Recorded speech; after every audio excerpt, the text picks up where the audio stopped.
안녕하세요. 에듀테이너 박영로입니다.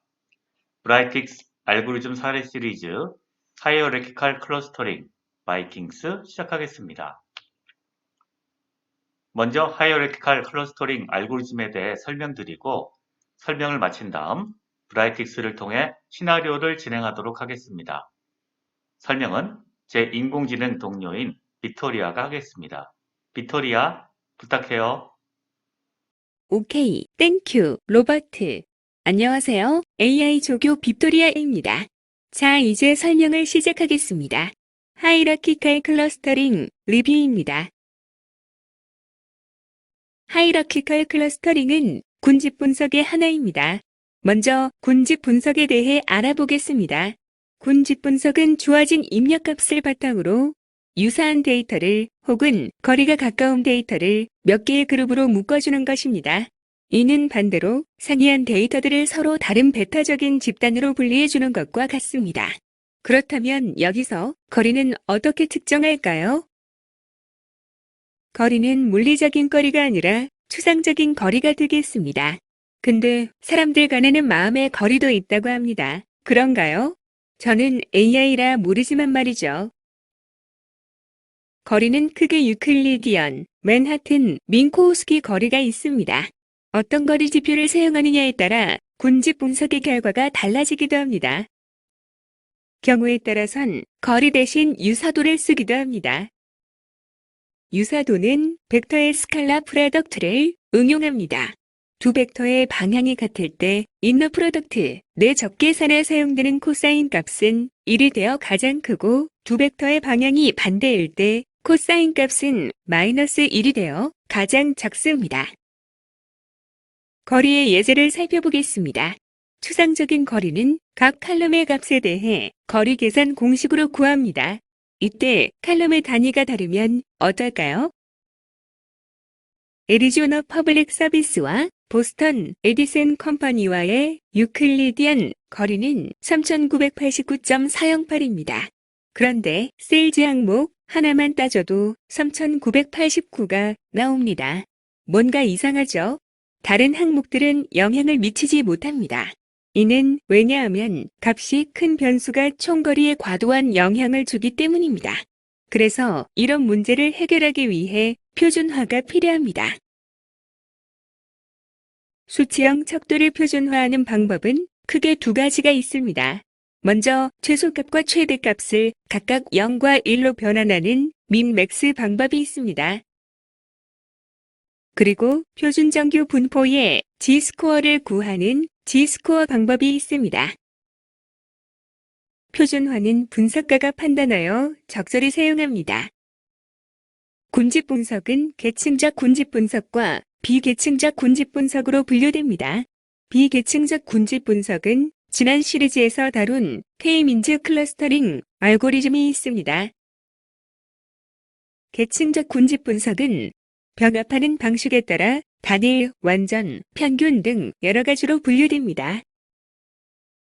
계층적 군집 분석은 하나의 레코드로 구성된 N개의 군집들로 시작합니다. 군집들 중에서 가장 가까운 군집들을 하나로 병합하면서 군집의 개수를 하나씩 줄여나갑니다. 그렇게 해서 최종적으로 하나의 군집이 되도록 합니다. 그리고 병합될 때의 거리를 기록해서 덴드로그램을 그릴 때 사용합니다. 그림으로 살펴보겠습니다. 먼저 A부터 F까지 6개의 점이 있습니다. 처음 시작할 때는 각각의 점이 하나의 클러스터가 됩니다.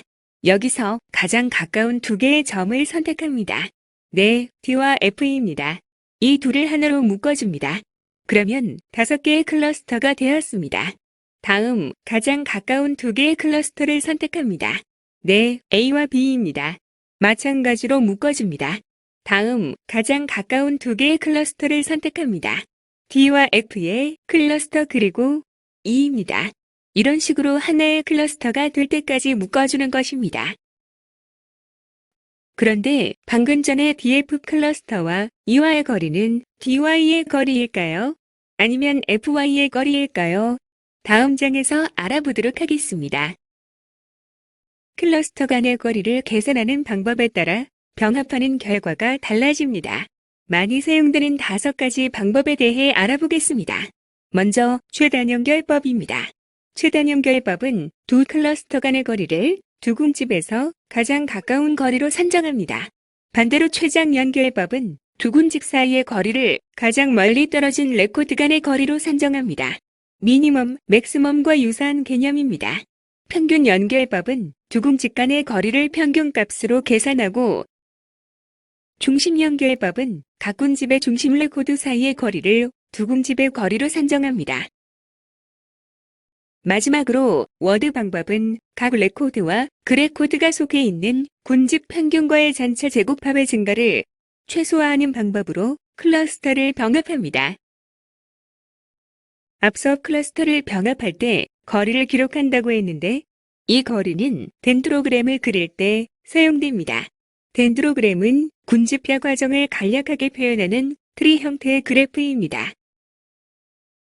아래에서 A와 B가 병합될 때 거리는 5.4였고, 이후 C와 병합될 때 거리는 10.3이었으며, D와 E가 병합될 때 거리는 15.2였습니다. 마지막으로 두 클러스터가 병합될 때 거리는 27.82였습니다. 하이라키칼 클러스터링 예제를 통해 덴드로그램과 계층적 군집 분석의 알고리즘을 확실히 이해해 보겠습니다. 오른쪽 지도에서 보면 6개의 이태리 도시가 표시되어 있고, 왼쪽에는 각 도시 간의 거리가 매트릭스로 나타나 있습니다. 이것을 가지고 가까운 거리부터 해서 군집화하도록 하겠습니다.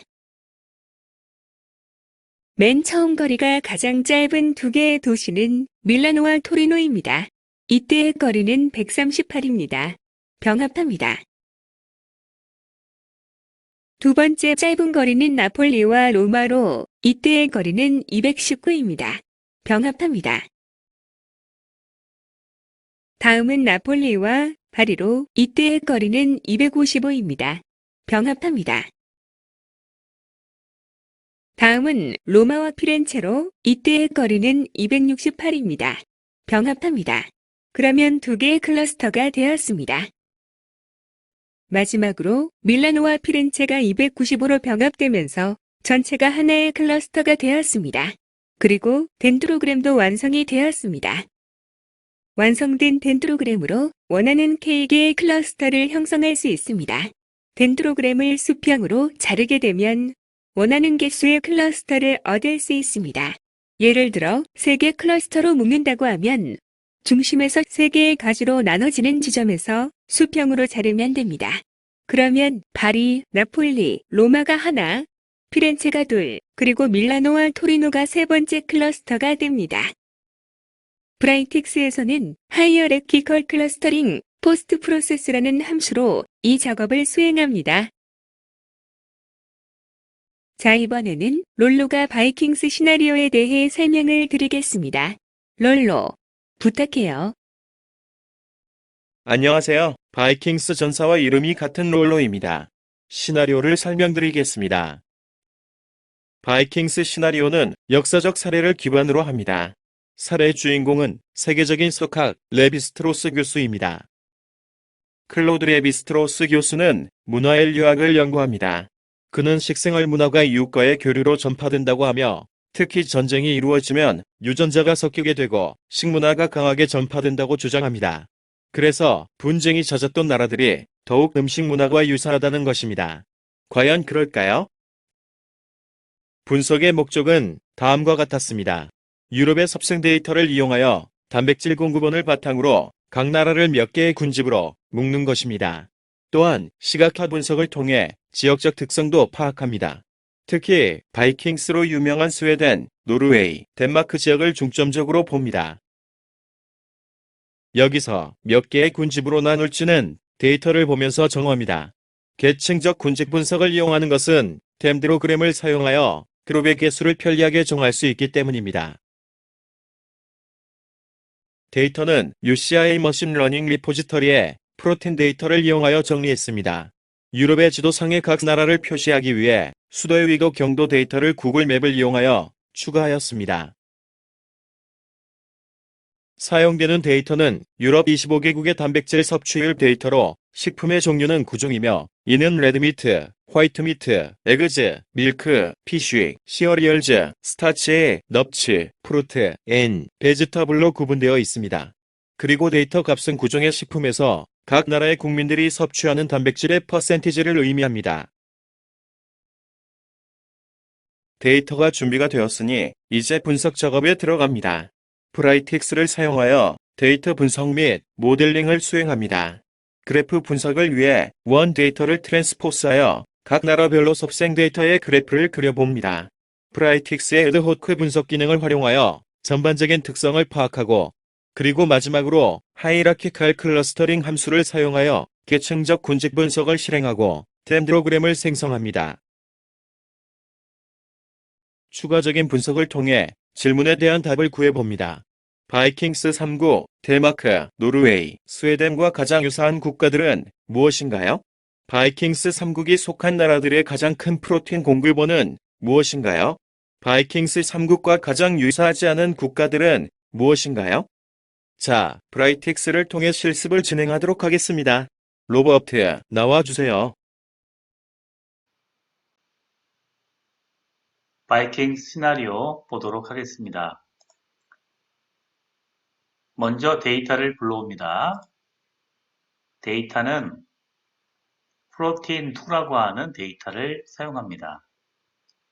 플러스 add 하셔서 불러오면 되겠습니다. 자, 데이터는 25개 국가가 있고요. 그 다음에 음식물, 레드밋, 화이트밋 등등 해서 9종의 음식이 있고요. 그 다음에 레티튜드, 롱지튜드의 데이터를 추가했습니다. 그래서 프로틴2라고 이름을 지었고요. 오른쪽에는 맵 차트가 있습니다. 한번 뿌려본 거고요. 마우스 휠을 움직이면 지도가 커지죠.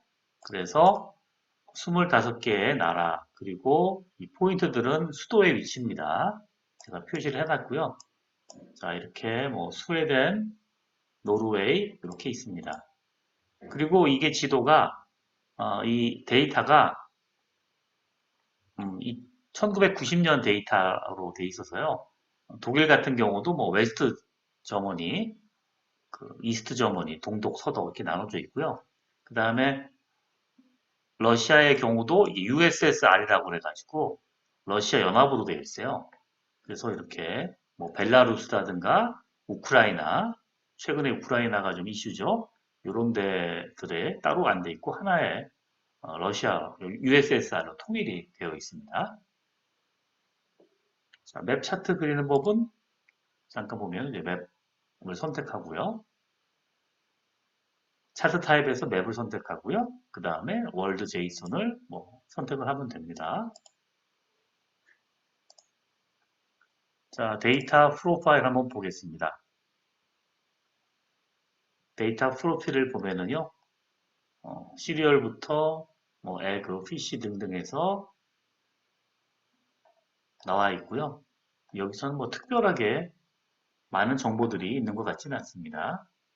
근데 굳이 본다면은 에그하고 밀크가 상관관계가 좀 높죠. 그래서 보면은 이 고기류죠, 고기류.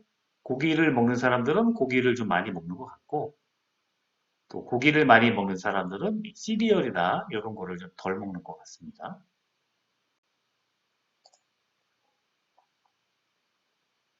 다음은 스태티스틱 서머리 한번 보겠습니다. 인풋 칼럼으로 9개 잡았고요. 민 맥스로부터 해서 에버리지, 스탠다드 디비에이션 등등을 구했습니다. 자, 보겠습니다. 뭐 맥스 민이 있고 Q1, Q2 값을 구했습니다. 자, 가장 큰 값이 밀크네요. 밀크에서 33%를 섭취하기도 하고, 아이고, 더 큰 거는 여기 있네요. 시리얼이네요. 시리얼의 맥스 값은 56.7이고, 민 값은 18.6으로 돼서, 민 값이 민 값도 제일 크고, 맥스 값도 제일 큰 것을 알 수 있습니다. 시리얼, 곡물을 많이 먹습니다. 모든 나라가. 평균적으로는 32.24 정도 되네요. 그 다음에 차이가 많이 나는 거 한번 볼까요?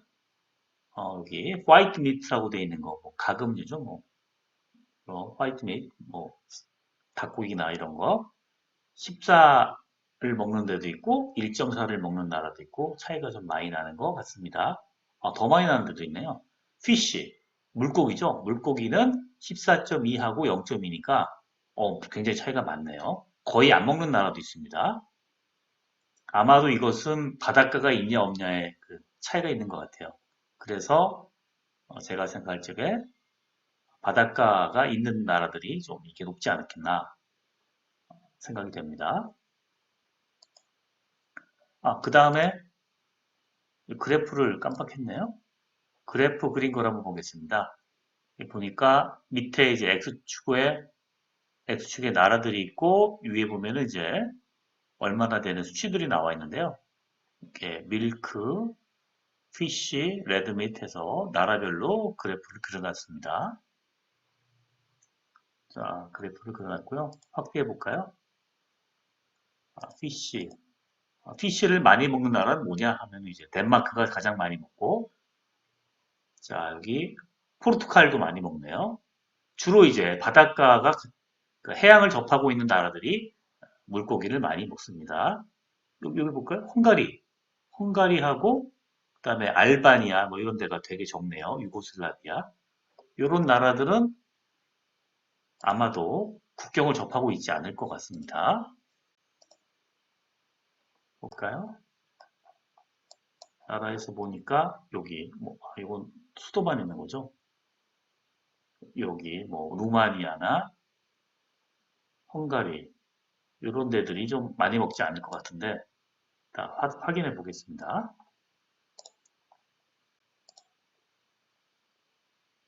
자, 그런데 X축이 나라고 Y축이 영양 성분이잖아요. 좀 보기가 어려우니까 얘를 좀 바꿔보도록 하겠습니다. 그러니까 트랜스포즈를 좀 해가지고요. 바꿔볼게요. 자, X축이 그러니까 이렇게 뭐 컨트리가 있고 여기 오른쪽에 보면은 영양 성분들이 들어있는데요. 자, 식품들이 들어있는데 이것을 트랜스포즈 행렬을 변환시키는 거죠. 해보겠습니다. 인풋 컬럼으로 9개 잡았고요. 그 다음에 레이블을 컨트리로 하고 레이블 네임은 X로 했습니다. 즉 레이블 컨트리를 이제 오른쪽 로우로 칼럼으로 만들겠다는 거죠. 자, 그래서 만들었습니다. 확대하고요. 자, 그러면은 밑에는 이제 성분들이 나와 있고요. 그 다음에 위에는 이제 각 나라들을 이제 뿌린 겁니다. 자, 요거를 테이블로 바꾸면요. 이렇게 바뀐 거죠. X축, Y축이 전체적으로 바뀌고 이렇게 보면은 더 쉽게 비교할 수가 있는 거죠. 자, 왼쪽에도 대표적으로 해놨네요. 덴마크, 노르웨이, 스웨덴을 보니까 거의 뭐 성분이 비슷합니다. 먹는 게 비슷해요. 자, 이게 바로 바이킹스 3국이죠. 자, 그 다음에 포르투갈, 스페인도 한번 해봤네요. 포르투갈, 스페인 또 역시 조금 비슷하고요. 둘이 또 붙어있죠. 그 다음에 프랑스와 영국 그리고 독일 보니까 독일이 좀 레드미트가 조금 낮긴 한데 프랑스와 영국이 좀 더 비슷하네요. 독일 한번 빼볼까요? 많이 비슷하고 독일도 있고요. 자, 이 그래프는 이런 식으로 해서 오른쪽 그래프를 볼 수도 있고요. 여기서도 뭐 바로바로 인터랙티브하게 그래프 분석을 할 수가 있습니다. 이게는 뭐죠? 가장 많이 밀크를 먹는 데가 핀란드군요. 핀란드를 빼면 이렇게 됩니다. 자, 이번에는 이제 하이어레키칼 클러스터링 보겠습니다. 자, 어떻게 하느냐? 자, 셀렉트 컬럼을 레드 밑으로 해서 9개의 컬럼으로 잡았고요. 그 다음에 인풋 모드는 오리지널로 잡았습니다. 키 컬럼은 컨트롤로 해놔야 되겠죠. 그래야 나라가 나오죠. 그 다음에 런을 하면은요. 이렇게 벌써 덴드로그램이 나왔습니다. 덴드로그램만 보면은 어떻게 만드는지가 다 나옵니다. 가장 낮은 거 볼까요? 가장 높이가 낮은 게 여기죠. 여기 보니까 루마니아하고 뭐 불가리아 이거를 방향도 바꿀 수가 있습니다. 방향을 라이트로 바꾸고 돌려봅니다. 자, 보겠습니다. 자, 불가리아하고 유고슬라비아가 가장 낮았어요. 여기 됐고, 맨 처음에 나오고, 그 다음에가 덴마크, 스웨덴이 붙었네요.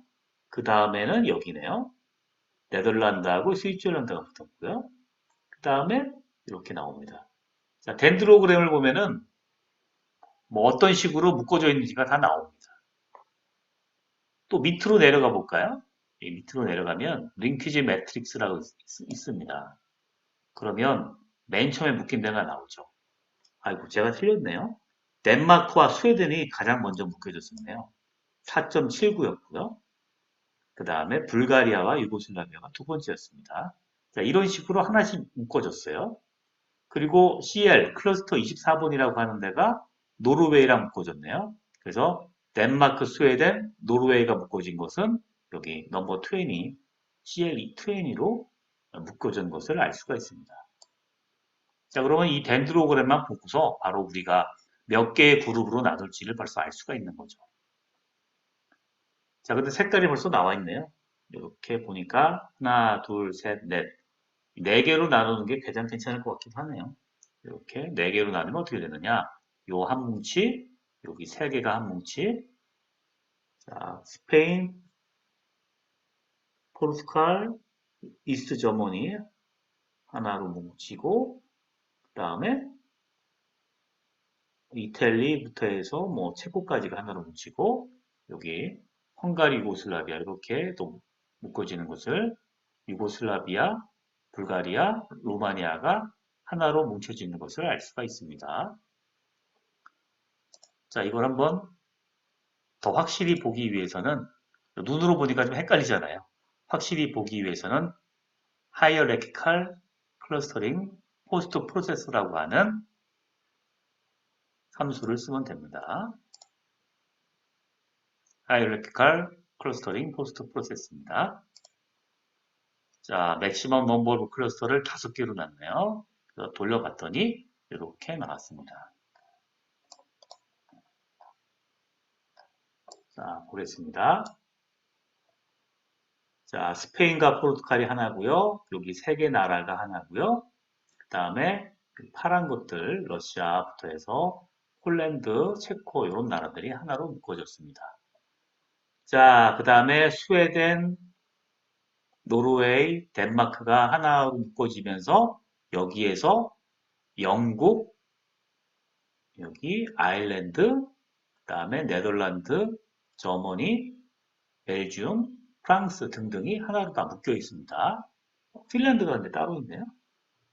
자, 이걸 보면은 그런 거죠. 그러니까 나라가 가까울 때 이 바이킹스라고 하는 그 민족이 이쪽 덴마크로부터 해서 뭐 영국으로도 이주를 했고 뭐 침략을 해서 살기도 했고 그랬잖아요. 그걸 보면은 이 가까운 나라들이 유전자도 비슷하지만 뭐 유전자가 비슷한 건 데이터가 없지만 이 먹는 게 섭생이 비슷하다라는 거를 알 수가 있다는 겁니다. 그리고 이쪽이 좀 멀잖아요. 여기 먼 나라들. 먼 나라들은 아마도 조금 다를 겁니다. 그것을 확인해 보도록 하겠습니다. 자, 5개로 했을 때 그렇고요. 4개로 한번 해볼까요? 브라이틱스는 바로바로 확인이 가능합니다. 자, 4개로 할 땐 어떤가요? 뭐 덴드로그램에 이미 답이 다 있지만 또 확인해 보면은 자, 그러면은 이제 핀란드까지도 하나가 됩니다. 핀란드도 들어가 가지고 하나가 되고 이렇게 4개로 뭉쳐졌습니다. 앞서는 핀란드가 따로 있었죠? 5수로 한번 해볼까요? 앞서는 핀란드가 혼자 따로 이렇게 나라가 있었는데 4개로 하면은 하나로 뭉쳐집니다.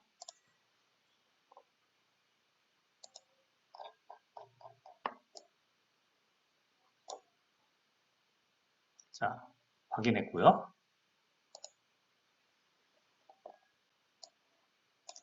추가적인 분석 한번 해보도록 하겠습니다.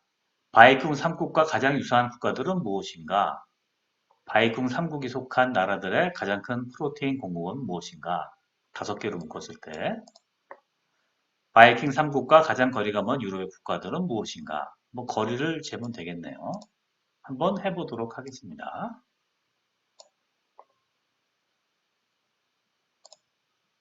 자, 필터입니다. 자, 바이킹 3개국을 보니까요. 아까 다 같았죠. 노르웨이, 스웨덴, 덴마크죠. 그랬더니 클러스터링 그룹이 몇 번이냐? 봤더니 4번입니다. 4번. 프리딕션 놓고 보면은 4번이 가장 많죠. 자, 그래서 프리딕션이 4번인 걸로 필터링을 한 겁니다. 자, 필터링 결과가 나왔고요. 12개의 나라가 나왔습니다. 자, 그것을 가지고 스태티스틱 서머리를 해봅니다. 자, 그리고 에버리지를 구했더니요. 에버리지를 구하니까 레드밋 12, 화이트밋 12로 나왔고요. 에버리지를 소팅해 보겠습니다. 소팅했더니 시리얼이 23.88로 가장 많이 먹는 걸로 나오고요. 그 다음이 밀크, 두 번째로 많이 먹는 것으로 영양성분으로 나옵니다. 그 다음에 너트가 가장 적었네요. 1.75입니다. 자, 이렇게 필터를 직접 사로 쓰는 경우도 있지만요. 이런 식으로 할 수도 있습니다. 그러니까 join이라는 걸 써서 쓰는 건데요. 컨디션을 덴마크를 가진 걸로 놨고요. 그러면 이제 덴마크의 컬럼을 뽑아낸 거죠. 그러면 프리딕션이 4라는 걸 알 수가 있습니다. 그리고는 이제 join을 쓰는 거예요.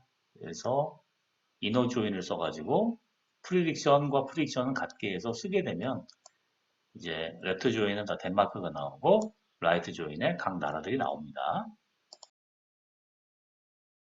그 다음에 스태티스틱 서머리를 쓰게 되면 이제 똑같은 결과를 얻을 수가 있는 거죠. 자, 다음에 이걸 보겠습니다. 바이킹 3국과 거리가 먼 유럽의 국가들은 무엇인가 보도록 하겠습니다.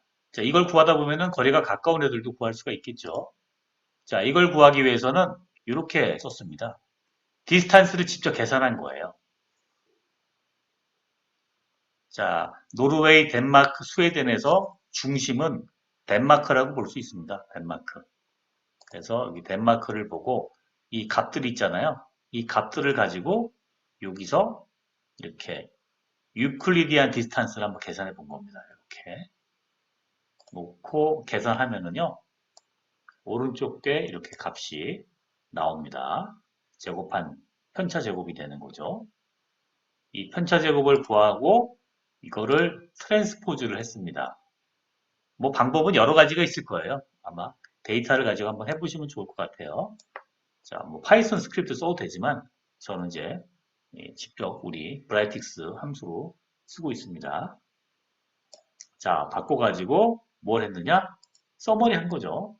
그래서 가장 이 편차 제곱의 합이 가장 큰 게 뭐냐? 가장 작은 게 뭐냐? 이렇게 찾는 거예요. 그러면 이 썸을 가지고 계산했더니 자, 먼 순서입니다. 불가리아가 가장 멀고 유고슬라비아, 루마니아가 멀었어요. 그 다음에 알바니아, 헝가리. 그리고 가까운 거 볼까요? 가까운 거는 자기 자신, 덴마크, 스웨덴, 노르웨이가 가장 작고 그 다음에는 네덜란드, 아일랜드, 스위tzer랜드, 웨스트 저머니, 벨gium, UK, 오스트리아 이렇게 나오죠. 자, 지도를 한번 볼까요? 자, 지도에서 보면은 요거죠. 우리가 지금 가깝다고 하는 거를 거리로 잡은 게 아니잖아요. 이 음식물 섭취하는 거 그걸 보고 잡았는데 거리가 먼 여기 루마니아, 뭐 불가리아 여기가 멀었고요. 그 실제 가까이에 있던 나라들 덴마크로부터 해서 스웨덴, 노르웨이가 있었고 그 다음에가 뭐 네덜란드, 벨지움, 웨스트 저먼이었단 말이에요. 그리고 이제 영국, 프랑스로 이렇게 늘어나간다는 걸 알 수가 있습니다.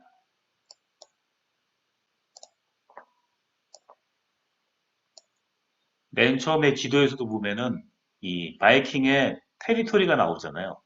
얼마나 비슷합니까? 이렇게 놓고 이렇게 왔잖아요. 그러니까 이 가까운 데들이 정말로 섭생도 비슷하다는 것을 알 수가 있는 겁니다.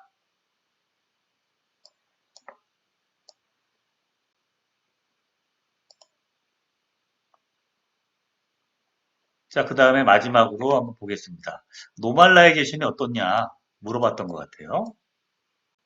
자, 노멀라이제이션을 하면은 결과가 어떻게 변화되는가? 결과가 변하긴 하더라고요. 자, 노멀라이제이션을 했습니다. 민맥스로. 자, 민맥스 스케일러가 붙었으니까 뭐 시리얼 민맥스, 스타크 민맥스 이렇게 나왔어요. 이걸 가지고 하이어리컬 클러스터링을 했습니다. 방법이 또 다르기 때문에 센트로이드 방법으로 했네요. 이렇게 했고요. 유클리디안 했습니다. 이거를 에버리지로 바꾸도록 하겠습니다. 자, 이렇게 나왔습니다. 자, 링키지 메소드는 에버리지고요. 유클리디안 매트릭을 썼습니다. 자, 어떻게 묶였나 볼까요?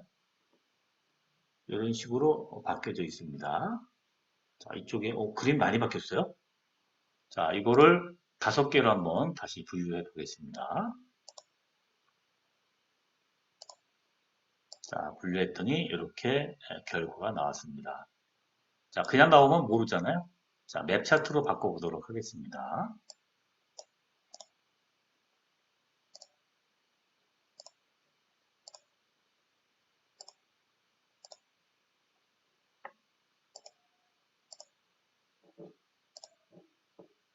자, 위경도 잡아주고요. 자, 칼라바이도 줍니다.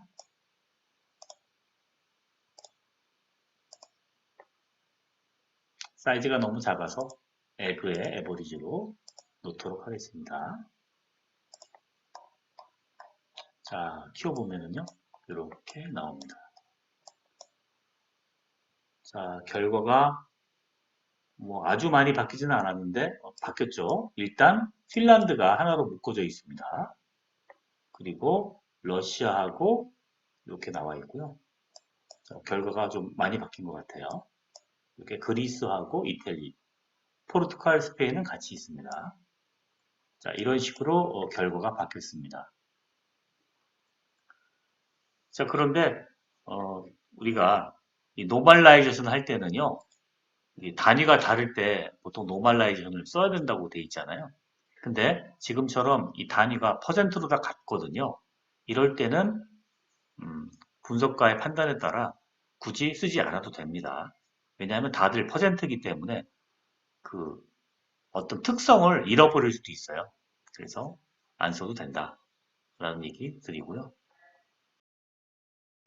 마지막으로 정리하면 여기 나와 있는 것처럼 이 영토라고 하는 것, 그러니까 테리토리였거나 아니면은 많은 침략을 했던 곳이 섭생이 비슷하다는 것을 이제 알 수가 있는 겁니다. 5로 바꾸겠습니다. 자, 그래서 제가 이것도 한번 확인해 봤어요. 핀란드가 원래 더 가깝잖아요. 삼국하고.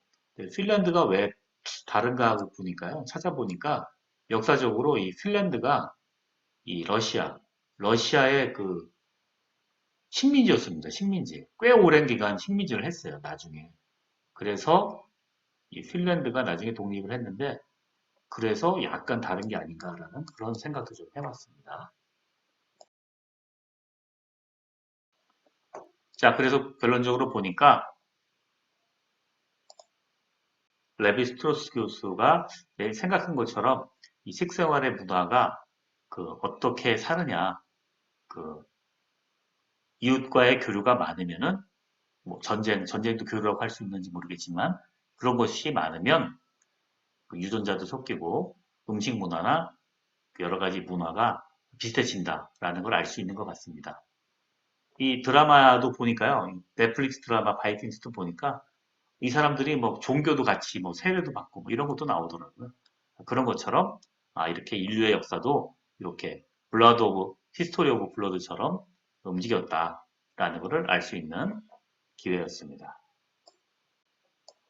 자, 이상으로 시나리오 마치도록 하겠습니다. 감사합니다.